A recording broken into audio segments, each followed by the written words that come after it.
Welcome to the Temple of Flame.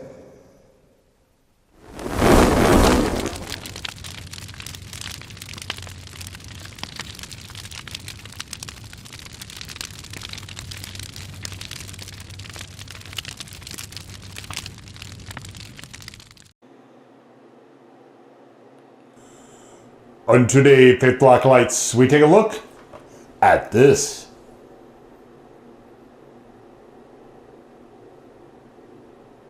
And what this is from Dawson's. Interesting.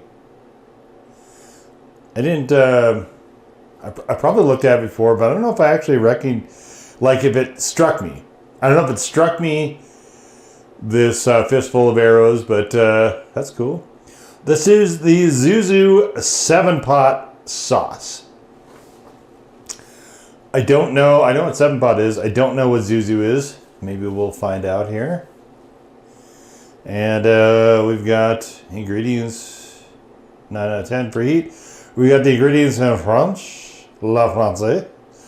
And we have got it, of course, here in the only language I know. We've got the so start with red pepper, 7-pot mash, garlic, sugars, which is maple syrup, vinegar, extra virgin olive oil, sambuca, fennel seed, ghost pepper, and sea salt. So it's an interesting arrangement. Obviously, it's going to be sort of licoricey with the sambuca and the fennel seed. And I don't know of another licoricey hot sauce. I don't think I've ever had one. Dawson's likes to get very, very rangy with their sauces. It's one of the things I like about this company. This sort of legendary Canadian hitter, and I'm a big fan of Canada generally. I think it's I back them. They have my support for sure in their current turbulent and trying times, which I wish they were not being subject to. But so I don't understand so far what Zuzu is. Is Zuzu like a word in French that means licorice or something? Let's see what the French word for sambuca is. Or sambuca. Oh, this is interesting. Wow. So I don't know what Zuzu is supposed to mean. I might have to see if I can find that. And I might have, by the time this video is posted, you can check the written review in the description down below. I love a good mystery. But so I think there's a couple sauce makers more than any other that have a very specific identity to their sauces. Maybe actually 3 of them. So the first of those would be Torchbearer. There's a lot of similarity, I think, across their sauces. If you have a Torchbearer sauce, you generally are going to know pretty quickly that it's one of theirs. Even though what's interesting about that is I didn't notice right away with the mythical meats, which are relabels of the Torchbearers, but once I had those, like it was so it was interesting. I had those sauces, getting way off track here, but I had those sauces and I was like, this seems really familiar, and I couldn't put my finger on it. I'm like, well, I'll just take it at face value. And then I got a comment, which I love when people will correct the information, even if I'm the one putting it out there. I want factual information to be out there. So if people correct it and I can verify it, I'm like, okay, you're right. Good job. Good job finding that. I wish I would have, but what matters is the actual information, not me, not the source. You know, just the information, the truth itself. The second one is Dawson. So the second hot sauce company, Dawson's, I think, has their sort of thing, I guess, for lack of a better description, is to have the olive oil, and actually Torchbearer has oil in a lot of theirs, if not all of them as well. And I think that's what gives it that sort of smoothness and creaminess, that sort of aspect to it. Torchbearer tends to be more chunky though. Dawson's tend to be more smoothed out. And the last one that I could think of that I think there's really a lot of commonality to their sauces, a lot of distinctness like that, even though a lot of the sauces aren't so much around anymore, is Blair's. Blair's likes to use, I think maybe not identically to this, but there's a certain flavor combination that Blair Lazar likes to use, or did like to use. Hopefully he's still making sauces. I haven't really heard anything out of them for a while, but there's a certain flavor combination he seemed to really like in the Death line in particular. And that would sort of read across as, like I was saying with the Mythical Meats, is sort of an echo of familiarity, if you will. But to sort of have that sort of distinction where, like with a band, for instance, right? If they start playing, you can tell, it's a Black Sabbath, or it's a Judas Priest, or, along those lines. And I think it's kind of cool to have that sort of distinct identity, and then to also create some really interesting deviations within that. So anyway, that aside, we should probably get to the what it looks like in the old spoon.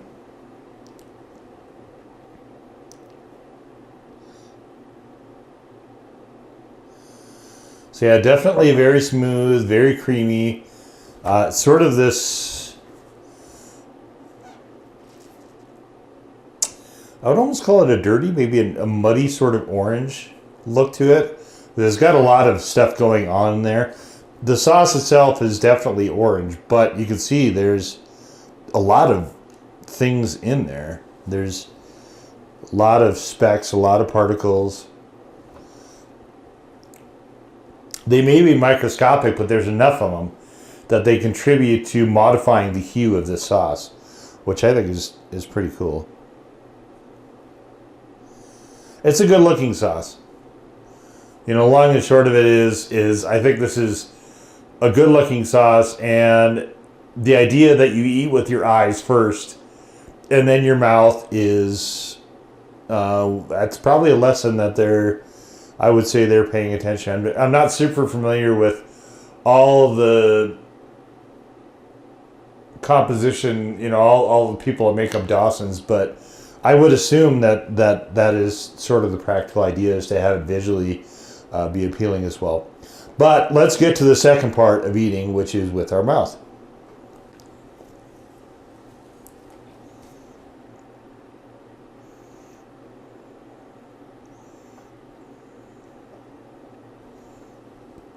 Very sweet.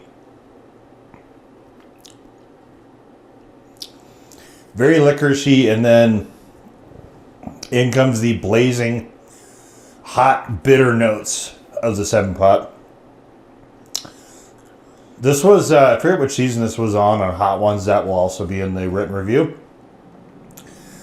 But this is, that was why I would have probably actually gotten this sauce, even had it not been on the show, because I like 7-Pot. I find 7-Pot peppers favorable. They were one of my favorite pods when I didn't have a lot of exposure to them. As it's gone on more in time, I like them, but they're more of I view them more favorably rather than an actual favorite. There's little favorites are definitely a step above. Like Reapers, I find favorable as well, but there are characteristics of that pepper that cause me to not have that in my favorites. And it's mostly the after effects, to be sure, but after effects, which I don't actually wind up getting with the 7-Pot. So you would think if, I'm not going to weigh in on the whole is it identical or not discussion. People can make up whatever their own minds are about that, but to me, you can't fake, I guess, for lack of a better word, internal reaction. Like you can't, there's not a way to do that. So if you eat it and your body reacts to peppers a certain way, and it does with the Reaper, and it doesn't with the 7-pot, to me that seems to preclude them being the exact same pepper. So anyway, all that aside, I do like the 7-pot, and like I said, I probably would have got this one. I forget what liquors are a lot of the time. So Sambuca, I was familiar with the word, but I couldn't quite remember exactly what it was. And then I opened this up, and I was like, oh, interesting. This it tastes more like fennel than licorice. And fennel has a licorice aspect to it, but I feel like a lot more like this reminds me of sort of a fennel flavored thing more so than a licorice flavored thing. But so, I started thinking like, okay, where do we find stuff like fennel? And you can definitely find it in Italian dishes. Sambuca is, as I remember, an Italian liqueur. And so I was like, well, Italian sausage, I don't necessarily love it, but there tends to be fennel in it a lot of times. So I couldn't find an actual sausage. I didn't look very hard. But I couldn't find an actual fennel sausage pizza readily at hand. So I went, well, I'm going to find the closest thing I can. And I found this. You can see it is the, can you see that here? The Digiorno Carnivore. And I think this is relatively new. Loaded, ultra thin, and then it's got a thing right there. Oops. Toppings. Oh, you guys can't see it like that. Where is that? Toppings right there to the edge of the pizza. So I got one. And you can see toppings are pretty much run all the way to the edge. It is a very thin crust. But this has beef, pepperoni, ham, and Italian sausage. So I thought, well, that'll probably be fine. I can just try it on that. It's okay on chicken. It isn't. I'm not a super huge fan of licorice, I guess. And I like this sauce, but it is, to be frank, not one I especially love per se.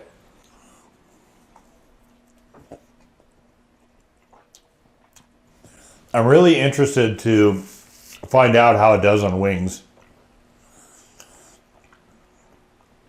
At this point, this is the only new sauce that will be joining the wing thing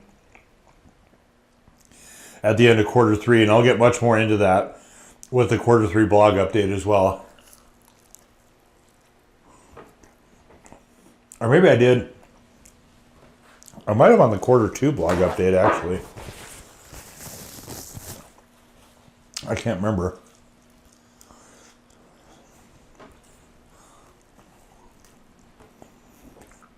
Anyway,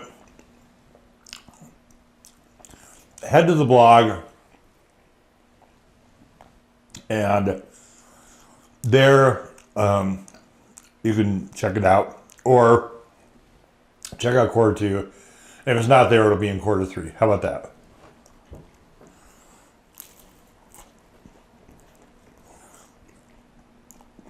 I could see where this would work really nicely in a marinara type setting. That nice bit of sweetness. There is good solid heat. I'm really curious why they went with both Ghosties and 7-pot. Ghosties, I'm guessing, is the powder.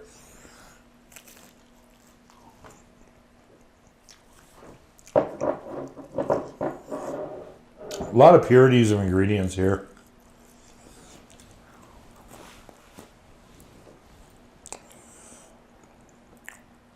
Which I also like.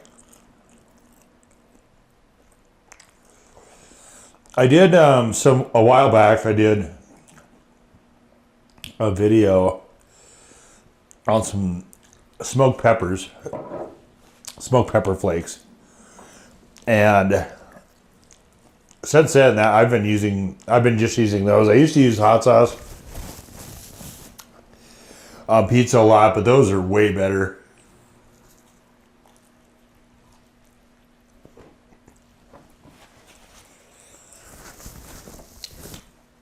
You can check out the Everything Else playlist if you're interested in that. So there is a decent amount of heat to this.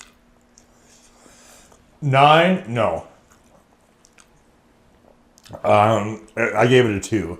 2's about right.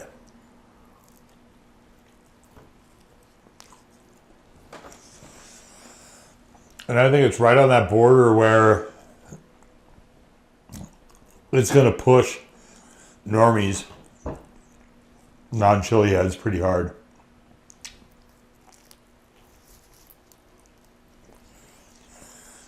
But the creamy licorice idea is really fascinating.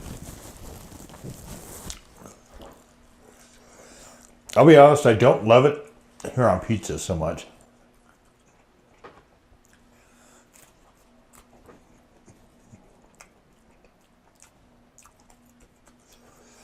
It does work.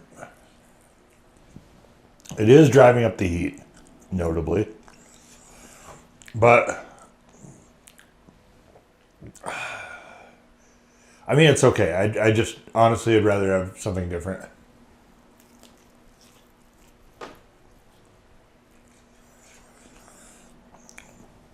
This sauce, depending on how it goes on chicken wings, I might be having a lot of fun with it.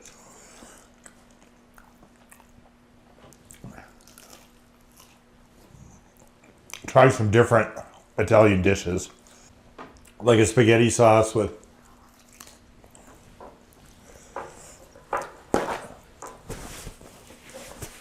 Italian sausage meatballs, possibly.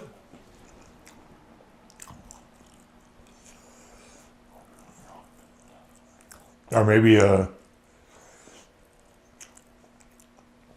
don't know that really. Let's do one more. I don't know that really pairs with. I think because it's going to work better with the sauce than like a manicotti, for instance, which is mostly just a gigantic cheese stuffed noodle. It's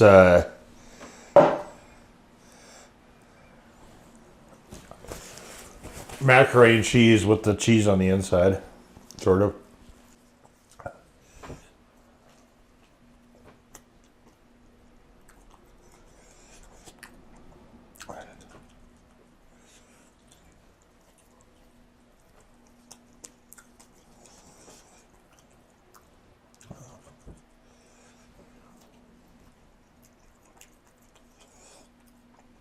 I forget what slot this was in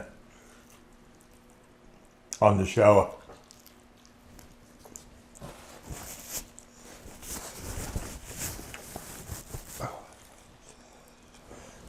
I want to say it was one of the later ones, but I really don't remember. They don't base their heat ratings on me.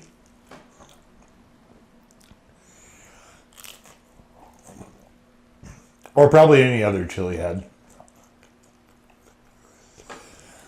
It's at this point, a mass market show. So that's the audience they're keying it towards.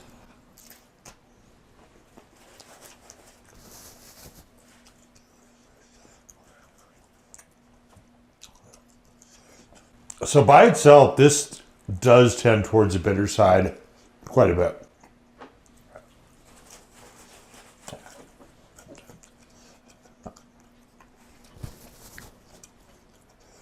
It's like a sweet, creamy,